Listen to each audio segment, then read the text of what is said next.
তার আগে কেন হাত দেবে? এটা তো ডক্টর মোহাম্মদ ইউনূসের ব্যাংক ডাকাতি, সে লোক দিয়ে ব্যাংক ডাকাতি করছে, সেখান থেকে সব সোনা দানা বের করে এত ভরি, আমরা হ্যাঁ ভরি তো থাকবেই। সেখানে আমার দাদি, নানি, আমার মা, কামালের বিয়ে হয়েছে কামালের বউয়ের গহনা, জামালের বউয়ের গহনা, এমনকি পুতুলের বিয়ের পরে তার কিছু গহনা সবই তো ওখানে রাখা ছিল। তো আমাদের তো ছিল গহনা, আমরা তো অস্বীকার করি না, কিন্তু লকার ভেঙে সেগুলো বের করে এখন দেখানো, মানে তাদের কথা ভাবখানার জন্য প্রধানমন্ত্রী হওয়ার পরে আমি সব ওখানে রেখেছি।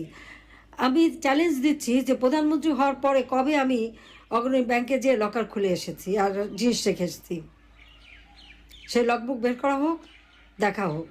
আমার তো মনে পড়ে না যে আমি 96 সালে প্রধানমন্ত্রী হয়েছে প্রথম, সেই 96 সাল থেকে এ পর্যন্ত কোনো দিন অগ্রণী ব্যাংকে আমি যাইও নি, লকারও খুলিনি, কারণ এগুলি পারিবারিকভাবে যা ছিল সব আমি